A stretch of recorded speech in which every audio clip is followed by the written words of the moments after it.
Recently, I posted a video where I took you with me to Pan Asia, Nashville's newest supermarket, which offers a large variety of Asian specific products.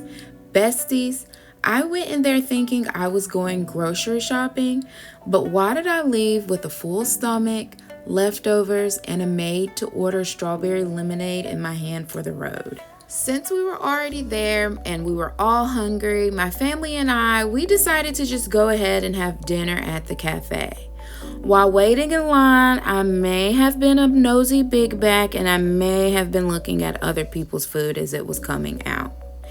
I didn't even order the pho, but the way it was being served to the other guests immediately got my attention. Large bowls, fresh herbs on the side. That told me that they care about the food and how it's done, and that's when I knew I needed to get multiple things. The pho looked delicious, but I actually didn't get any. So let's talk about what I actually did order. First, let's start with the pad thai. To be honest, this was my first time trying pad thai, and I was a little skeptical because peanuts in a noodle dish honestly didn't sound too appealing. The noodles were not overcooked and mushy, the chicken was juicy and tender, the sauce was savory but not heavy, and surprisingly, the peanuts didn't overpower the dish and it actually complemented the other flavors very nicely. The pad thai was very good and I would definitely recommend it to anyone who hasn't tried it before.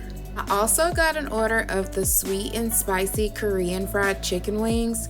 Korean fried chicken is known for being extra crispy. Unfortunately, the wings in the cafe were nothing to write home to mom about. The crunch factor was not there, and somehow the spicy didn't make it into the sweet and spicy. We also got an order of the General Tso's chicken. General Tso is a very popular Chinese dish. It's usually heavy and overly sugary. This was a little bit different though. The chicken pieces were not as heavily battered as I'm accustomed to, and the sauce was more of a thin, mildly sweet glaze. Now let's talk about the one dish that had me fiending for more. The Korean short ribs. These were a 20 out of 10 good. A take my plate and make me stop eating good. Beef ribs were cut thinly across the bone and marinated in a sweet, savory mixture of soy sauce, garlic, brown sugar, and Asian pear. They were tender, they were succulent, they were lightly caramelized on the edges. This was that dish, y'all. They also have a boba drink station. I'm not a huge fan of boba if I'm going to be completely honest. Liquids and solids in one drink is just too much for my brain to handle. I don't know if I should be chewing or swallowing, but I did get a strawberry lemonade. It was sweet and tart and tangy and bubbly, all in a good way. So, what's my final thoughts on the cafe?